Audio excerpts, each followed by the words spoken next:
to talk to me, so it's fine. Listen, we're excited to have you though. It's so Yeah, cool. I'm I excited to be girl here. fan on you, so you just need to know that. I do. It's neat. Oh, thanks. Yeah. The picture that you had just did a piece of artwork that you posted not too long ago. I think it was on your Insta. She's got a shirt. That I saw your shirt too. Like, you bitchin'. got a shirt Oh with my that on. God, was that cool? Thanks. Every time I see you painting that, I'm like, is this thing ever going to be done?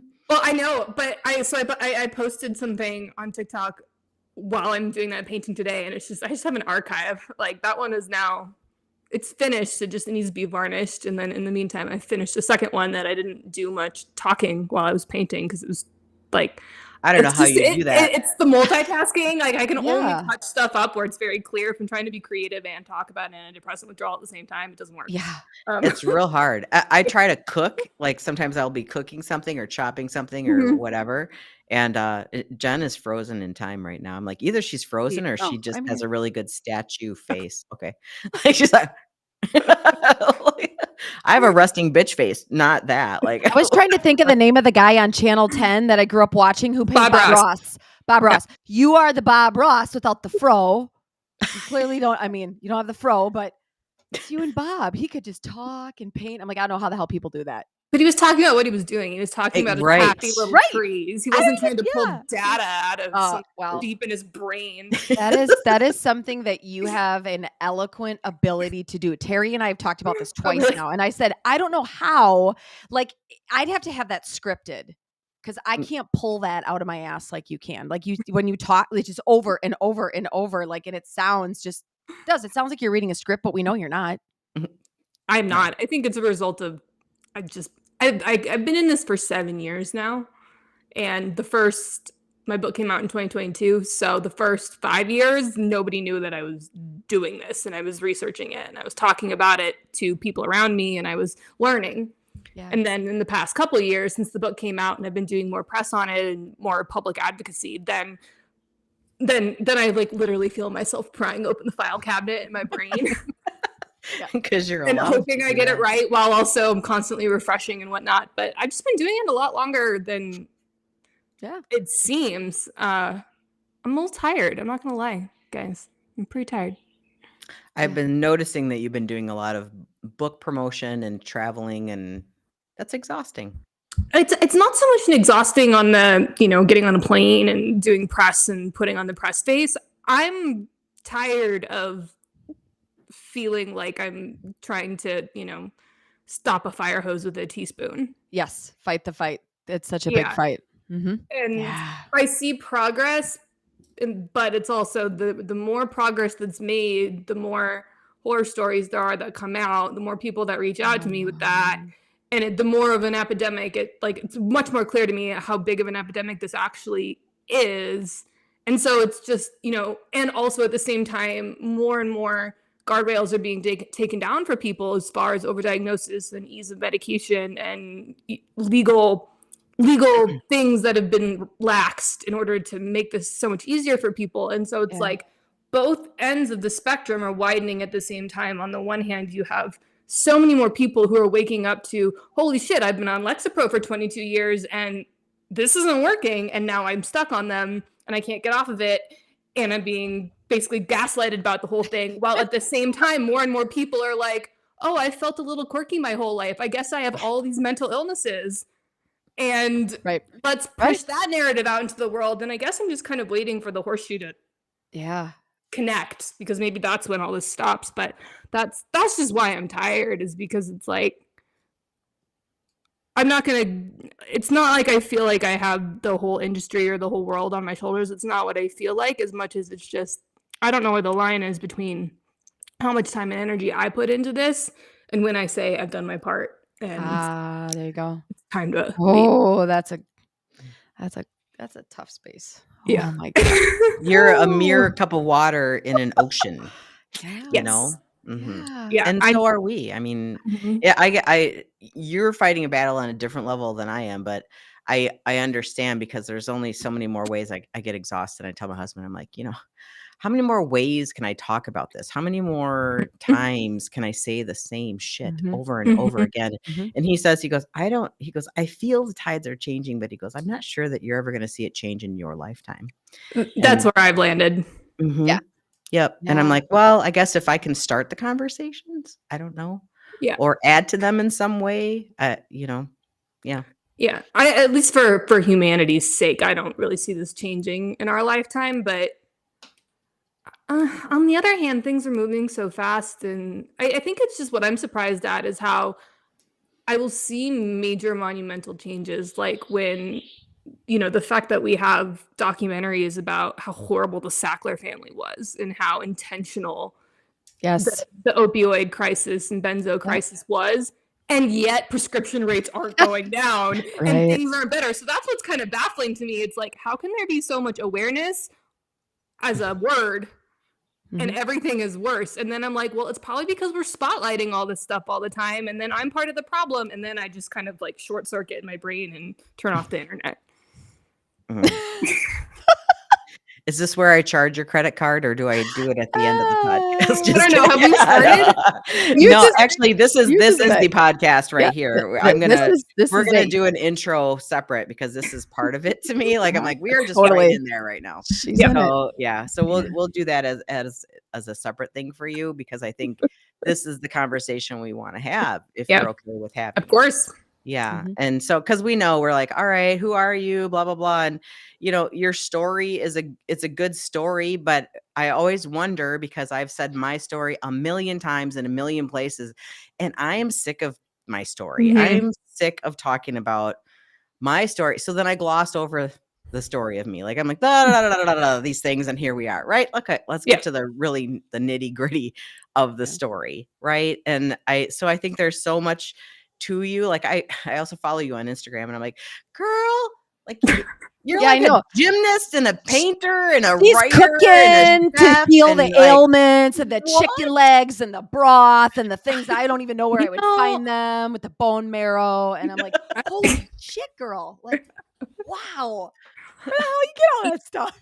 It's the result of being single most of my life. I'm 38. I don't have kids. I don't live with anyone, which is like great and horrible depending on the situation. But it's like, I just have time. And I when I got off all my antidepressants, so the quick overview is I was 15. My dad died. I was medicated on Effexor and Wellbutrin. I lived in that world for 15 years, and then it kind of dawned on me one day that I shouldn't still be super depressed if I was on a bunch of antidepressants that were working. So I got pulled off of them recklessly by a psychiatrist, went into severe antidepressant withdrawal that was so bad I had to write a book about it, and now I do advocacy work, right? So that's the bullet point of my story. But what happened when I finally got through withdrawal, I was somewhere between 31 and 32. The time, there wasn't a moment where I was suddenly better. Yeah. It was more of a gradual realization that it didn't occupy all my time and thoughts anymore. And when I finally got there, I was kind of spit out on the other side as this completely new person. I had no idea what I liked and didn't like anymore, because, well, I did know what I didn't like, but it was all the things I used to like. So I was very confused.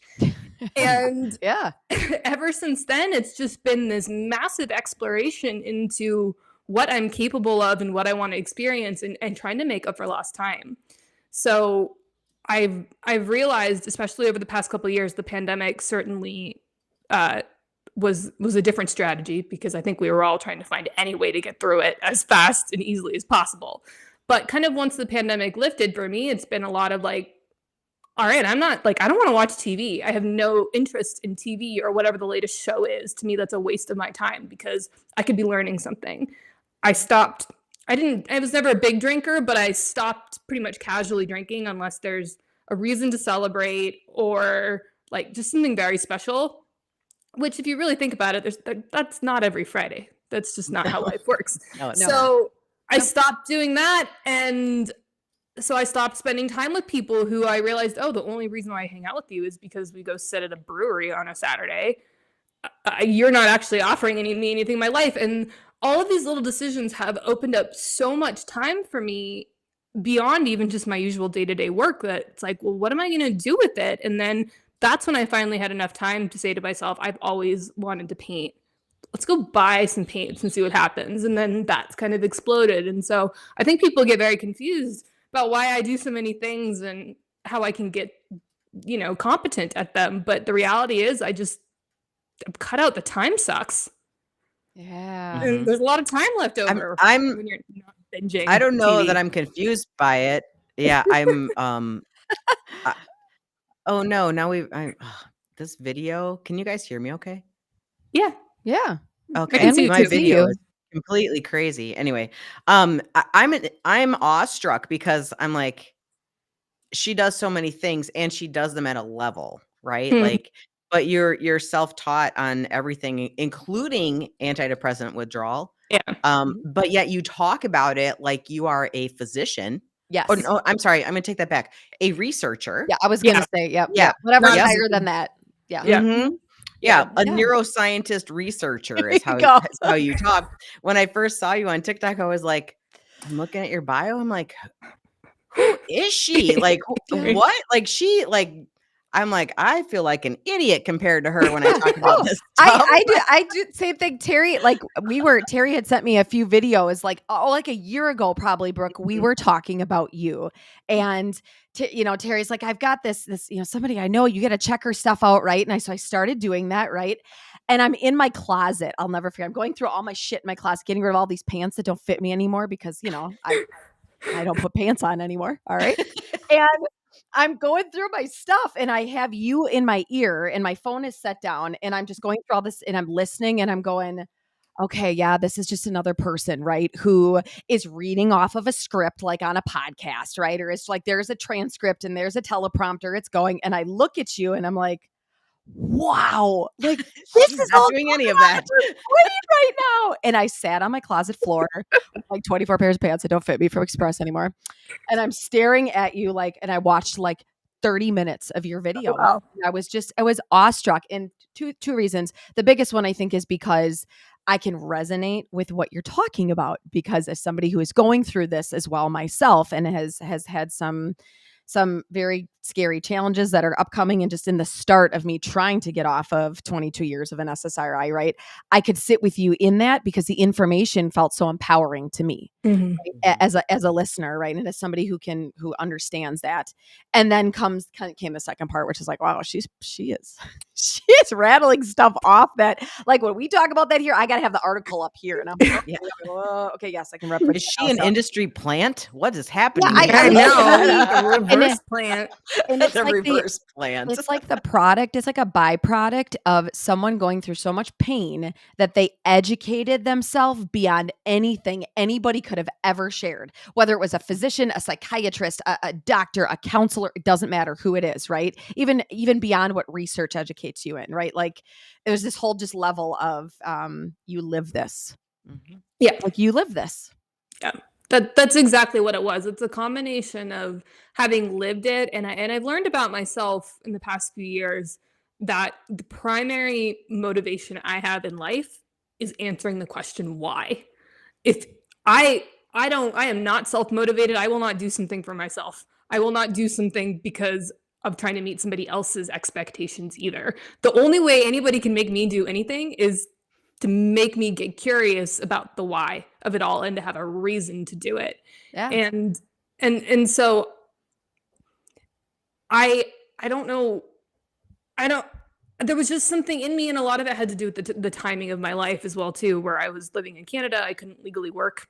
I was with a now ex, but I was there because of him, but the process of being able to legally work there was long, and so I had time and I was writing my book. And I've also been so aware that I am not a doctor and I am not a researcher. And I have been so harmed by people who thought they knew all the answers that I have a deep fear of accidentally hurting someone by just spreading some opinion I have without doing as much research as I can to back it up.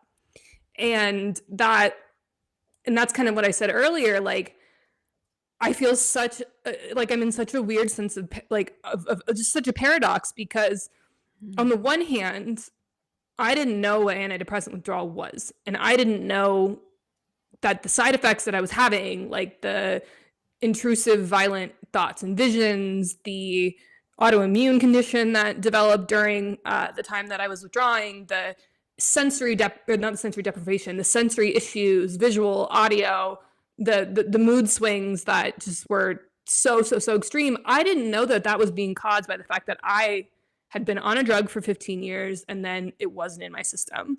So I legitimately thought I was crazy. And it wasn't until someone just pointed out, I think this could be because you're not on the drug, and it happened to be a psychologist. Yay. That I got a little bit of I just got a little bit of, oh, okay, there's a reason for this. I have an answer to the why, and that made it easier for me to accept. However, at the same time, I was still under the impression that this was gonna, like, every week I thought I just had to kind of get through one more week and then it would be over. It'll go away. Yeah.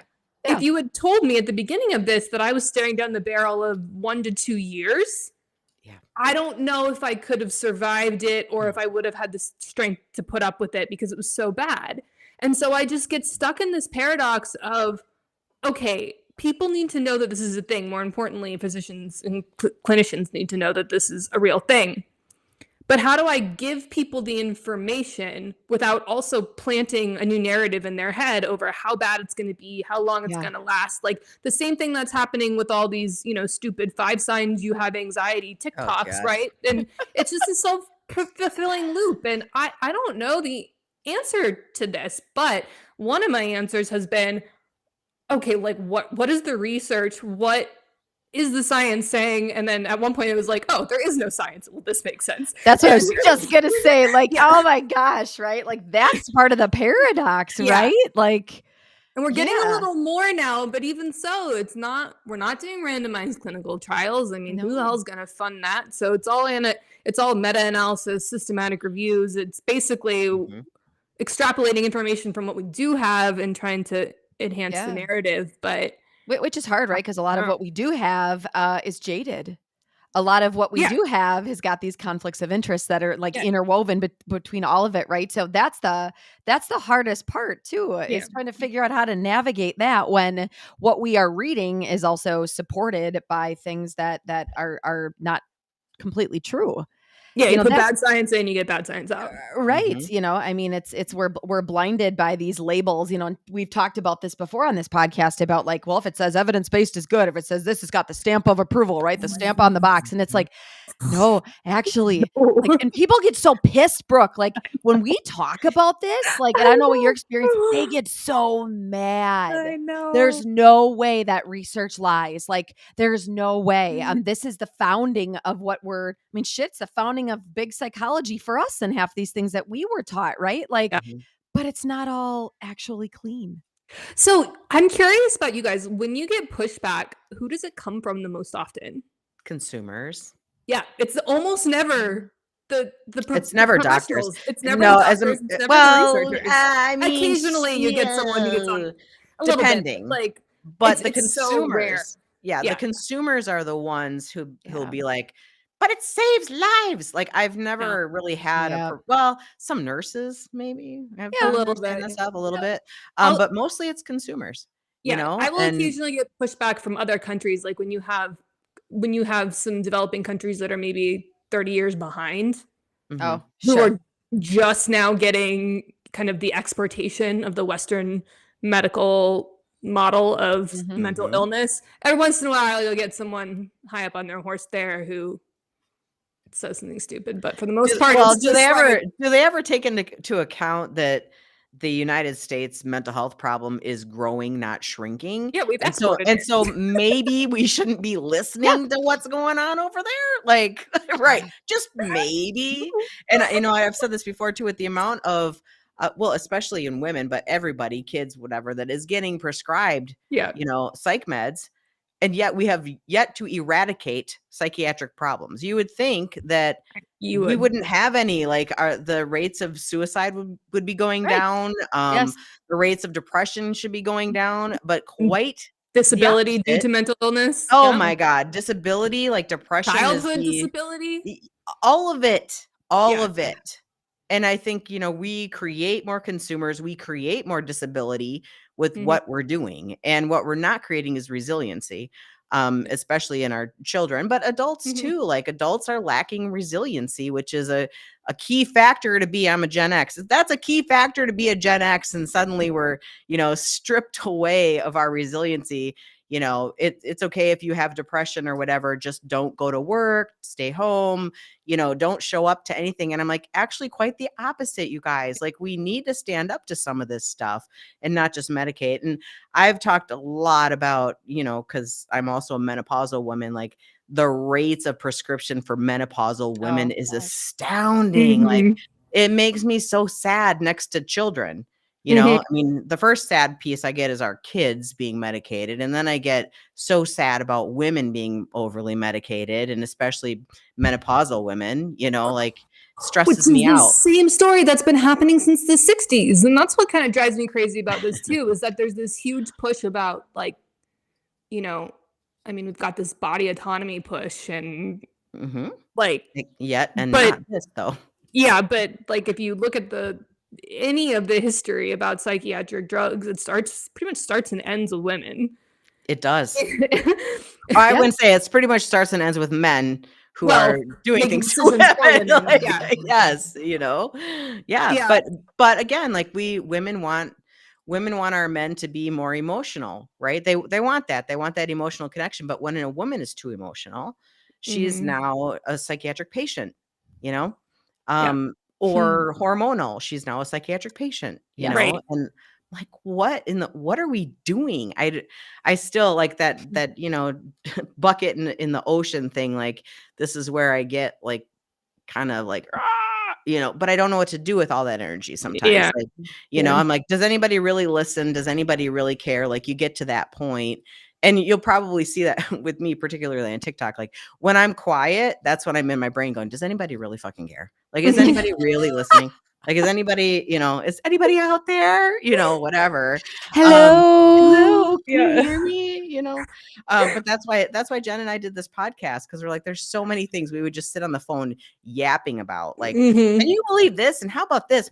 And we're like, you know what? We're just gonna fucking put it on a podcast. Like, yeah, that's right. So basically, welcome to Jen and I's phone calls. Like, this is what we just sit and talk about all the time. Or there's some new thing that comes. We actually were talking about you, Brooke, about the newest article that came out about let's just make these little antidepressants. We could just go to the Walgreens and just get them right off the shelf. Yeah. And we just talked about that the other day too. And I know you had done a video on that. And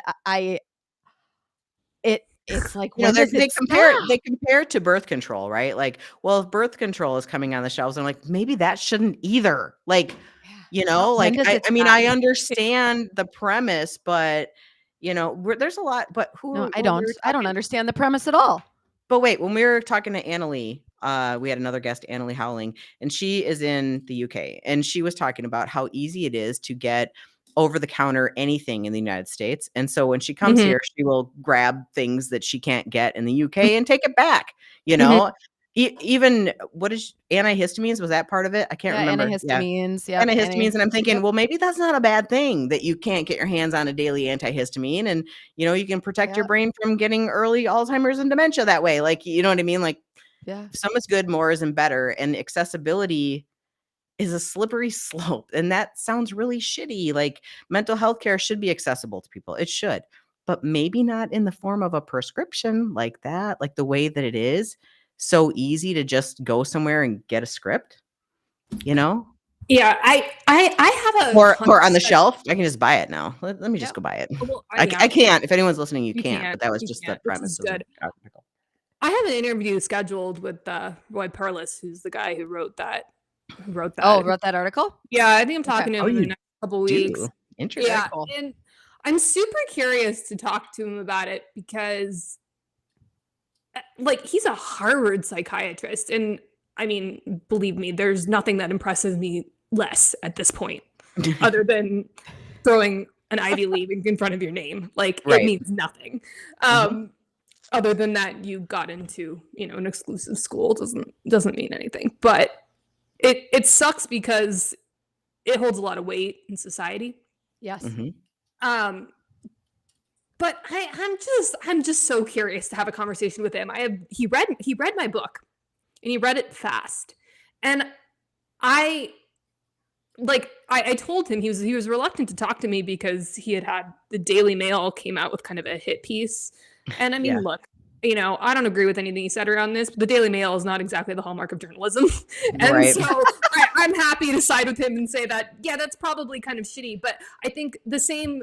And he got upset about it, but I think the bottom line is, well, it's just a mirror, right? You're getting upset because the journalism wasn't great, but all these people are upset at you because your journalism wasn't great either. Right. And so I want to give you an opportunity to expand upon what you're saying, and I'm going to push back with questions, and some of them he's probably not going to like. I've given him he's going to have full control over whether or not he wants this thing published when he's done. So I guess there's a chance it doesn't get out there, but I hope that we can have a professional enough conversation. But all that to say, I would still be kind of shocked if that ever went through, because one, as far as I know, I don't think there's ever been an instance of a drug with a black box suddenly being made over the counter. That just seems like a lawsuit waiting to happen. Furthermore, it's not a very lucrative over the counter drug, right? Because if part of the advertisement of antidepressants is that they can take 1 to 3 months to work. Oh, sure. Right. Yeah. Nobody goes into a pharmacy and is like, let me keep buying this for a month to see if maybe it's going to work, right? Yeah. You want something That's true. quick. That's true. It kind of seems like part of the way that antidepressants survive is actually through doctor and clinician pushing it in manipulative language. Yeah, and then the narrative around it that makes you think, oh, if I just stick with it. But if suddenly the average consumer who is expecting everything to be instant, which is part of our problem, and it doesn't make their ache go away right away in the way that an Advil makes their headache go away, I'm not sure that drug survives on a shelf. Yeah. That's a good point. That is actually very nice to hear, because that I did not think about that, and that settles me a bit, because I jump to the other end of people taking it for months, maybe years, right, and then they don't take it anymore.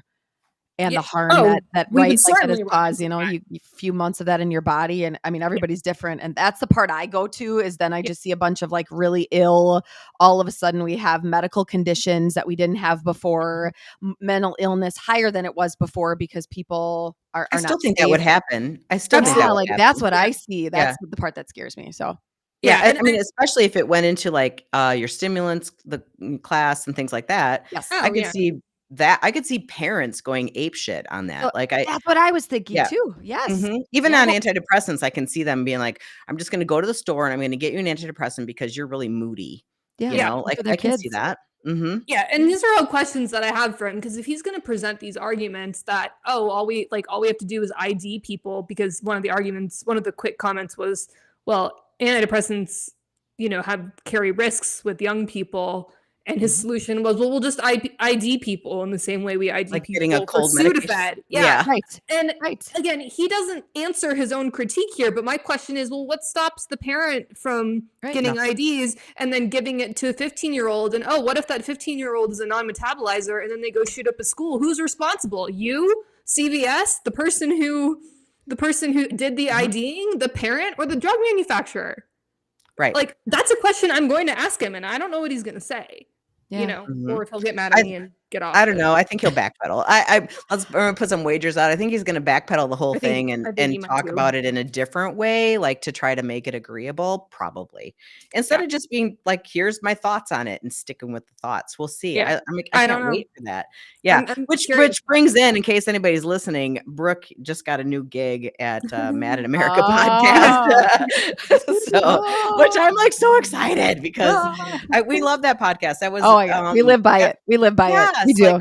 The stuff that they have, we always turn to that podcast and some of the things that they put out. And our biggest, I'm just going to be very real here. Our biggest complaint about the podcast is sometimes it's really boring. And I'm like, Brooke won't make it boring. That's cool. So. Yeah. I'm hoping to inject a little, I understand Mad in America, they're basically fighting science with science, and it's so important, right? Because again, and when you start pulling the thread on this stuff, it doesn't take that long to see, oh, well, this is why the science is what it is, because you've got these influences coming from like these media conglomerates that are coming from these lobbyists that are lobbying right into the government. And it's like, you're getting the information you're getting for a reason. This is planned. And so if we're going to be, crusaders of science, well, then there's a whole bunch of other science out there. And Mad in America is doing an unbelievable job of highlighting doing their own research, breaking stuff down, just teaching the general public what is a conflict of interest, right? Yes. And that's also important. What is informed but it can get a little dry. Yeah. What does it even can be a little dry. It can be, Yeah. but usually I listen to it when I walk, and I always take something out of it. So same. I'm just really excited for you to have that opportunity. And is this one of your first guests you're going to try? So Rod Nardi was my first guest. No, Roy is not for Mad in America. I doubt he would agree to do that. No, he's. I figured I was going to ask that. I'm like, he's not we'll see how this goes. I'm not sure. I'm not sure. Actually, I'm not sure anyone on either side would agree to that. But for me, I have my own little platform, my newsletter / I don't even really call it a podcast because I'm not like, it's more like I just put interviews as part of the newsletter. Happiness is a skill. It's going to be for that. So that's very. Well, I'll still listen. I can do whatever I want because there's no rules. It's like this one. We could say and do whatever the hell we want. There's no constraints. The rules are made up and the points don't matter. That's right. Exactly. That's the only way I'll do it. That's the only way. I told Terry she's supposed to wear black today. Clearly, she doesn't listen. You did? Yes. I'm sorry. Bullshit. I'm just making shit up. I wear flowers. Anyway, next time, Terry. Did you tell me to do that too? I missed the whole thing. Listen, I'm just talking out of all the parts of my body that I'm just gonna shut up and drink my Fuck You Lexapro water. So something that struck me on your website, Brooke, there was a little part, and I'll never be able to find it now. Talked about you being kind of in the first wave of teenagers being prescribed psych meds, and I was like, wow, that's really curious to me too. Like I didn't put that together, but you're absolutely you're right, and I just wonder how that, like, being in that first wave might influence you with these decisions that you're making now. Like, are you also focusing on kids, or what do you think about that? Because I really do think if we get to the influence of kids, I think is going to be far outweighing the influence of fear with parents, because parents are driven by fear, right? But maybe if we can inform kids a little bit more, but I don't know, because those warnings were still existing on, black box warnings were still there when you were prescribed, correct? Or no, I think didn't the black box warning come out in 2004? There's two different ones. So one started and then they increased the age. I can't remember the time frame on those. So yours would have been before that. Yeah. Before the warning. I was medicated in 2001, and the only two drugs that were approved for use in children and teens at the time was Prozac and Zoloft. Okay. But I was put on Effexor and Wellbutrin, which still neither one of them are approved for use in children and teens even today. That's so interesting. Yeah. Huh. We had tried two drugs before we ended up on the Effexor Wellbutrin combo, and all of the medical records are long gone. So I don't have, the paper records from that time, but I can only assume that the two drugs we had tried before Wellbutrin and Effexor were Prozac and Zoloft, because those were the only two approved. Yeah. What else? Yeah. But I had very clear physical reactions to both of them. Like one of them, I was like just asleep in class. I couldn't stay awake. And the other one, I felt my heart was just going crazy.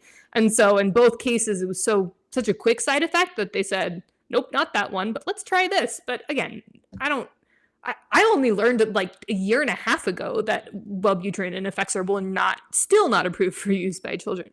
Oh my goodness! It should be approved for use by anybody at this point, but there's a lot of words I failed to say. But exactly. It's very interesting though, because like you actually did respond to these medications.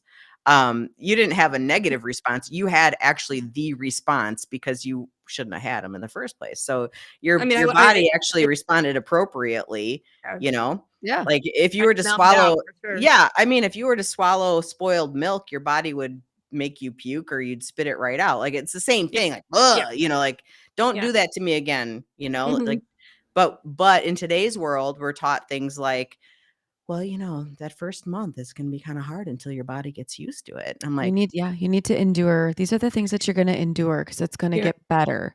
it'll get better. You know, like me getting dizzy once and feeling we really pass fuck your out. brain up, and then it stabilizes in the fucked up way. Then and you're dry mouth, and you can't concentrate, and you're seeing things, and you're kind of dizzy. You'll never have and sex again. But you'll never have sex what? again. And you're 15. Well, you're never gonna want to have sex. Yep. Asexual. Like, but that's you're crazy. 15, like we don't care about your sex life. In what other world, like what other drug, what other thing do we give to somebody and say you've got to endure the side effects? Well, right? You endure maybe chemo. Yeah. But the difference is that you can see a tumor on a scan. Right. Yeah. Yes. You actually have it. And you are far more informed about the side effects of chemo, and you weigh the pros and cons of that. You're not told that if someone tells you you're going to feel really sick on chemo, that you're basically a bad, shitty person for saying maybe you don't want it or not taking it. You have a choice. Yeah, it's presented with a choice, not what kind of comes with a heavy recommendation. Right. I think of that like, what kind of parent are you going to be if you choose to not do chemo anymore? Because this was the line I got. Yeah. What kind of mom are you going to be if you choose to go off of these when you're pregnant? Like, how are you going to manage? Like that play on words, right? You would never say that to somebody who is a chemo patient, right? Like you would never say these manipulative things. Yeah. And that's not informed consent. No. In any way, shape, or form. Yeah. So in what world do you do that with? Okay, here's one example. But other than that, when do we tell people to endure horrific things, right? Yeah. Just to get through the next like 3-4 months. Just get through it. It'll stop. Get through it. It'll stop. And chemo's so different too, because there's a common enemy and something you can see and measure, right? So the doctor, the patient, the family is all aiming their goal on this tumor or this blood count, whatever it is, that either shrinks or it goes from abnormal to normal or whatever, but it's a different measure. Focus. It's not about you. And we can't measure any of our own emotional distress. We can't compare it to anybody else's, and it's all relative depending on what's happened to us. So it's just, you can't, I don't think you can compare it at all. And it's the only real, as far as I'm aware of, it's really the only subspecialty in class of medications where this is the case. I mean, I think of type 1 diabetics too, like that. But that again, the thing about that with type 1 is it's measurable, right? Yeah, like, it's measurable. It's measurable, from the beginning. Like legit measurable. And I think about all this, ADHD shit that's happening right now, especially with women. Now I'm suddenly being I see these TikToks all the time, and it makes my blood boil, but I'm sitting over here going, okay, is this my bias or is this really just frustrating? Sometimes it's hard to tell the difference, right? So I'll see like this person, I saw one this morning and she was on there and she's like, I tried all these antidepressants, right? The SSRIs, right? And I just felt terrible and, worse and worse. And I was on them for 15 years and got off. Turns out I had ADHD and they gave me a stimulant and I felt way better. And I'm like, well, yeah, you're going to feel better. But everyone feels better on a stimulant, at least for a while. Yeah. Right. But I'm like, you guys don't realize that your receptors have been so down regulated. Even, you can't just impact one receptor. Once you start impacting serotonin, your dopamine will start too. Like all these, we are so synergistic. Everything works together here. So when you put something in and you're so down regulated, of course, when you give it a stimulant, you're going to get something out. Yeah. But just because you get a stimulant and you feel better doesn't mean you have ADHD. It just means you were given a stimulant and suddenly you've got some energy, not to mention hormones play a huge role in energy and focus and concentration and all of that. So sleep, it's everything. like this it's this perfect storm. And I think that going back to the measurable opportunities here with ADHD, well, it's a neurological condition. I'm like, prove it. prove that every single person, child, adult, anything, who is on a stimulant or any type of ADHD med has a neurological condition. Prove it before you prescribe. That's all I want. Prove it with one person. I don't even need to prove it with everyone. Prove it with one. Right. But I would say prove it if you're going to give your child something like that. Don't just go with, well, it's a neurological condition. Yeah. I'm like, I would say prove it to me. Well, and you know what? Proof it doesn't even get to include like a battery of assessments here or there, or a screener, right? Like people will come to me, whatever. They say that all the time, right? We get the screeners, we get the checklists, and I will say to people, I do that. I've done that. I've done testing for many, many, many years. Like that is not proof to identify a neurological condition. And I said, and a lot of those assessments are jaded. That's drawing a bullseye around something. They are rooted in some bad shit. I said, would you like, I actually showed a couple to my client one day. I said, you see this screener? I want you to look at the bottom of it and look at it and see. And they look at the little name on the bottom. I said, what drug company endorsed this screener? Yeah. And then they get curious, you know, and then they kind of go to that rabbit hole, but it's like, it's an okay rabbit hole to go down. Just get fucking curious. Like my truth may not be your truth, but I was never given a little bit more information. Just a little bit more, so I could start to just ask questions and try to understand. So the whole like psych testing thing too. I mean, and as somebody who does it, Terry, you do as well, right? Like I will never give that badge of approval on it and say, here you go. This is a neurological proof. It is not proof. And so then I could look at, you know, what other physical condition do you have that is just based off of a checklist? Syndromes. You know? Lupus, I suppose. Fibromyalgia. Well, fibromyalgia would be one of them. Yep. But you'd never go to the ER and do a checklist to see if your arm is broken. No. You know, and if you fail the checklist, then they'll put a cast on. Never in a million years. Like, so again, like just checklists of symptoms doesn't cut it as proof in my world. You know, does it cut it as proof that you're going through something, that you have these emotions and you feel these? Yes. But does it cut it as a diagnostic? I don't think so. You know, does it cut it as a reason to medicate? No. You know, especially when you're looking at ADHD and the rates and women, again, particularly little boys and women, like seriously, now it's just going to be everybody. You know, maybe it's just that we are a fatigued and stressed out society and, you know, we like meth. I don't know, you know. Yeah, we're just being human. I mean, what do people expect from humanity? Life? I don't understand. Like, why does everyone think they deserve to feel good all the time? Why does everybody think that's the lived experience? Yeah, why that it's all? So, I mean, I get a lot of people that come to me and they're wanting to, you know, be happy, period. Be happy. And I'm like, listen, happiness is a construct. All the emotions are constructs. They come and they go. What we look for is more often than not, you feel good versus bad, you know, but then again, I want to learn how to be happy, but I'm unwilling to make any change or sacrifice to get me there, you know, but a pill, the happy pill, that'll do it. And I'm like, actually, that'll just neutralize you, but whatever, you know? Yeah. Until it really makes you worse. So until it really fucks you up. I got to ask you. So Brooke, I got to ask you a question about your experience with going through withdrawal. Okay. Now I know this might be kind of hard to answer just because everything gets reinvented when you go off of like a medication and years pass, right? When I say reinvented, it's like everything feels like a first, right? Like you'll experience something and go, huh, that feels different.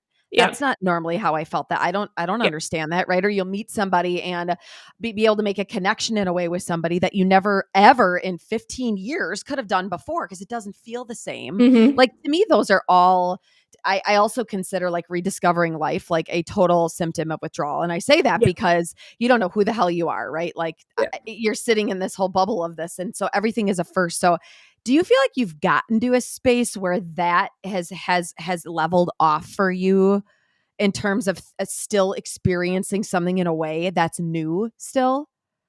I describe it like a second puberty. That's the way that's made the most sense to me. Okay. It's like, okay, you at least in the early days, you're super emotional. You don't know what you like. You don't know what you don't like. Your body feels like it's not yours. And that's to me what it felt like. I just couldn't describe it as any other way other than like being a teenager again in the most unpleasant way possible. Because you're 30 and you're not allowed to be like, right. Yeah. Society's not going to allow you to, anymore, yeah, right? you don't get to act like you're 15 anymore. Yeah, like that's not going to work exactly. when you're 30. But yeah, you are. I mean, especially for me, I was literally medicated at 15. So not only did it feel like second puberty, but it was like I regressed to the last time I wasn't medicated, which was in the middle of puberty. It was bad. But as far as the kind of lingering effects of that, I don't think I'm quite at the point where I could say, like, I think I'm getting to the point where I'm starting to feel like maybe I've had all of the experiences that I might have had from the ages of 15 to 30. Okay. And now I'm having them again. Some things were pretty, as far my diet, for example, is something that's been on a huge journey to figure out how to fix my gut. And so I've kind of finally got there, I think, what I want to do with my life, how I want to spend my time. I've gotten a lot better on that. What I like, what I don't like, all of that I've kind of addressed. For me, the kind of question mark that still lingers is my interaction and relationship with other people. I talked to somebody else about this who also went through a polypharmacy, like years of polypharmacy plus horrific withdrawal. And she was the first person who I had been able to really sit down and talk to about this. And we were both just like, yes, nobody gets this. Yeah. There's an aspect, at least for me and for her, I think, because again, of the time we were medicated, which was both young, 15, between 15 and 20, when you're really learning how to interact with other people in an adult way, when you're trying to interact with people of whatever sex you're attracted to in an adult way.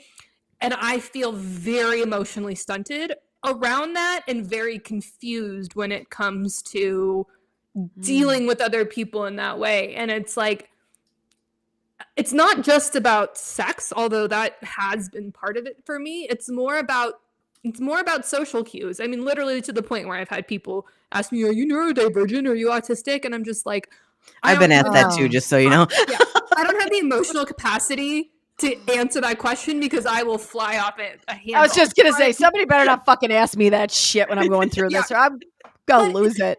But to me, it's like, no, it's just like the lesson was never learned, and I'm trying to catch up. You have to figure it out. You're trying to figure it out. Yes. That makes so much sense to me, though. Oh, like, God, it really does. And I think no matter the stage of life that you're in, you're always in some developmental phase, right? And during that developmental phase, you're supposed to be learning certain things about yourself and the environment. And if you are completely blunted and neutralized, how are you going to learn that? Or how are you going to retain it? Yeah. You that don't. human connection piece, it doesn't allow you to connect. It's like a trauma. It's like a trauma. We did that episode about do antidepressants destroy relationships? And I think the one where I talked way too much about my sex life. Yes. Yes, exactly. But this goes back to, does it destroy relationships in a 15-year-old, in a developing mind, in a 5-year-old, in a, if we're medicating the ability to connect or even learn and retain, or even, when I was on mine, I was 30 something, like medicating that portion of my life. What was I supposed to learn? What was I supposed to take away from that? Because I learned that I missed out on a lot. Like I learned that I lacked memory, because of this. Like, I have no memory of certain things that I wish I had. Like, Jen and I talk about this all the time. Like, if we could rewind time, like, it's that memory that I would want, not necessarily the experience again, the memory of the experience, Yeah. So this is such a valid point. And, if you're listening to this, and I want parents to listen to this, like, what type of development are you going to stunt in your child or even in yourself during that time frame that you medicate them, or you? What is the bigger problematic picture here as far as child lifespan development and adult development? Like, this is oh man, I feel like I got some research. You got it. You got it. You should get the itch. She's gonna call me. What's gonna come of this? She's gonna call me, Brooke, and she's gonna go, all right, Jen, we're right. We're doing research now. We're doing original research now. We're gonna write a book. We're gonna do that. Like, all of these ideas we have, right? This will be there. I would love to do some original research on all of this stuff. I think that So I think part of what we get really caught up in, and I think the paradox that people get stuck in, is there's, in general, a complete inability to project and think long term at this point. And I think the pandemic only worsened that. I mean, I'm trying to decide whether or not to do a speaking gig at the end of October on the other side of the country. And my biggest question, I'm just like, I don't know what my life is going to be like then. I don't want to commit to something now, right? Sure. But pre-pandemic would have been like, yeah, I can plan out my year, right? And that's kind of gone. I don't know what happened, but that is what happened. But what I find is that, okay, we're even talking about this in a very kind of black and white way, that medicating a kid is bad because they won't learn the resilience and they won't learn the lesson. And I do believe that that is true, because I think that we're given these things to learn and it's supposed to help us. But the problem is when it's actually happening, what's happening? Either the negative symptoms that the parent is experiencing or the teacher is experiencing go away. So life is easier for them. Yes. And then also most of the time, unless the kid is having a really obvious reaction to the drug, we're just kind of not aware of the fact that we just poisoned the well, right? Because we can't taste it, we can't see it, we're not seeing a reaction from it. So what was happening with me, it's like, I don't think anyone could have told you at the time that I was medicated that my entire way I interacted with the world was changing, including me. I didn't know that by being on a cocktail of antidepressants, I was somehow putting a barrier in between the subtle social cues of other people and my interpretation of them. I didn't know that. I was just coming of age and coming to a realization that I just don't like people, and it's just too much effort, and I'm an introvert, and it was just the perception of it. And I am an introvert, that's true, but that doesn't mean I can't connect. But literally half the self-help books I have are about how to communicate with people. I mean, I have super communicators right here. I recently finished How to Win Friends and whatever. I mean, that book was written in the 40s or whatever it is, but it's because I recognize something in me that's like, I don't know how to get from point A to B. I don't know where that communication was lost, but I know it was lost at some point during this period. And I didn't know it was lost until I came off of the drugs and I was old enough to realize that's something we had gone off path. And you can't control for that, because again, this is a personal, you can't measure it any more than you can measure depression, right? So it's just all my own awareness. But for me, it was so distinct. It was so before and after on drugs and off drugs. And I think a parent's not gonna. No, they're not. As a mom, so my youngest, when he was in first grade, lots of meetings at the school, blah, blah, blah. And the pressure from the principal and other teachers to medicate him was astronomical. The manipulative language, like, well, do you want him to learn or don't you? Like, do you want him to, excel in the classroom or don't you? I'm like, looking back on that now, of course, any parents can be like, yes, we want him to learn. Yes, we want all these things for him. Luckily, I am who I am. Even then, this is before I was, I don't want to say anti-meds. I just want to say, curious. Before I was curious, I was still an advocate. I still knew enough to know that if I put my kids on psych meds, something bad could happen. Like I knew that, even probably because I had been on them with him, before he was born and during my pregnancy, which is a whole nother topic of conversation, but which is probably why he had so many problems. But anyhow, nobody wants to hear that story either, but it still exists. But the advocacy of a parent to just get super curious about it, like, okay, that's fine. I'll explore this as an option, but I want to know the entirety of the informed consent conversation along with this, because I'm also on a lot of forums with moms whose kids have ADHD or whatever, they're medicated. And all the talk is, I can't get my kid to eat. He's lost a ton of weight, but he needs his meds. And I'm like, what he also needs nutrition, by the way. Like the cognitive gymnastics. Oh my God. Like, it's just, yes. And then you see them and they've got the dark rings under their eyes and they're just skinny and it's like their growth is stunted. It's a trauma. It's a trauma. I like, that's the easiest way that I can think to describe this. Brooke, earlier when you said we have so much awareness, right? And yet like this still continues. I think of it in the world of, you can say to somebody, your emotional age, okay, it is different than your developmental age, right? Like chronologically, all right, you're 14 chronologically, but guess what? We're going to just keep the years going, but we're going to pause you right there. That's a trauma, right? That's what traumas do, right? And so yet in this case, we have so much awareness of this. What you described is exactly that. It all paused, just like it does when there is a trauma that occurs. The world seems to understand that. You could take somebody who's been through a trauma and is older and go, okay, it makes sense that you're still trying to learn how to emotionally develop again because you were stunted right there. But when we talk about this with meds, it's like, I'm like talking Greek. Yet it's so similar. It's like there is a pause that happens in life, especially during all of those developmental years, and you're stuck there. And then when you come out on the end of it, you're trying to refigure out how to do it. It's kind of that same thing, right? So the awareness is there, and yet it's not enough. It's like I talk about it, people are confused. But if I say, okay, well, it's like having a trauma. Oh yeah, yes, I was in this traumatic car accident when I was 10 years old, right? Or my parents were divorced when I was 5 years old, and everything paused for quite some time for me.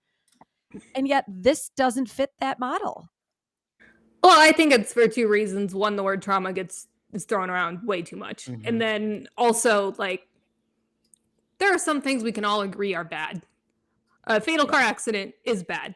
Yeah. Losing a child is bad. Losing like a parent universal as a child truths. is bad. Yeah, the universal War truth is bad, right? And there's just a level of I think anytime your instant response to something in your head is, I'm so glad that didn't happen to me, then we agree that it's bad. Yeah. But for these other things where it's just like an inconvenience, or we're trying to optimize or whatever, or we think that we have this false belief that because most of us have most of our Maslow's hierarchy of needs figured out, that therefore we should be happy and thriving, then it's much easier to be like, oh, well, I'm not. There must be something wrong with me.